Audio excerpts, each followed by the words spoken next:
Somewhere along the way, work ethic got confused with self-destruction.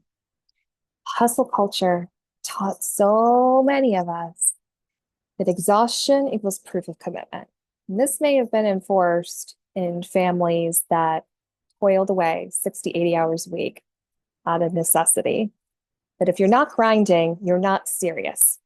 You're not doing everything that you can do for your business. That rest is something that you earn only after you've done all the stuff and suffered and you deserve it. But a regulated nervous system does so much better than an exhausted one. You need to constantly be thinking creatively. And chronic stress suppresses those parts of your brain that have that creative energy for strategy and sound decision making. You can't think your way to better ideas while your body is in survival mode, while you're existing on 3 hours of sleep and a shit ton of caffeine. Been there, done that. The grind doesn't produce the better work, even though you're like, yes, the adrenaline, biology, neurology, nervous system research shows that that's not actually true.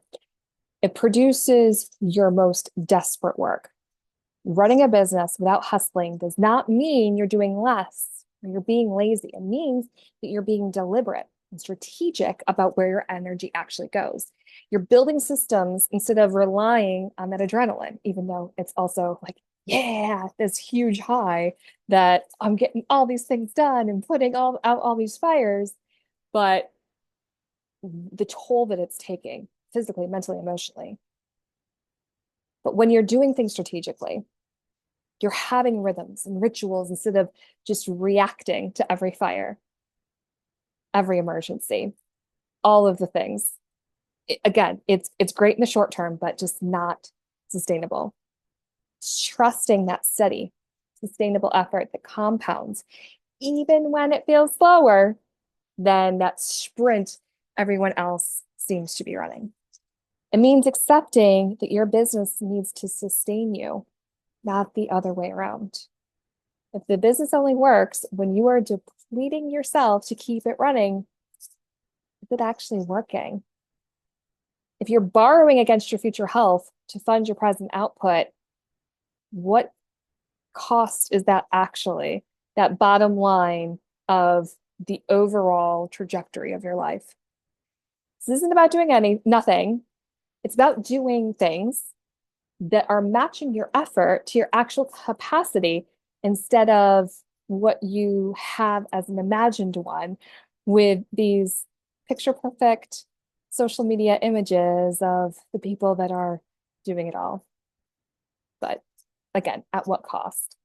It's about protecting the parts of your life that make the business worth having in the first place. Like, why did you actually start this?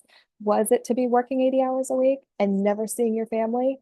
Was it to be working 80 hours a week and never sleeping, and constantly be dragging yourself through life? So building something that you can still be doing in 10 years, not something that you will need to recover from in two or just have for two, and then the chronic stress that has created all of these autoimmune issues and all this other stuff that's happened. You don't have to grind to be taken seriously. You don't have to sacrifice your body to prove that your business matters. The version of you that's rested, regulated, and clear-headed will build something so much better than the version of you that's running on fumes, even though it feels the opposite. Build deliberately from sustainability.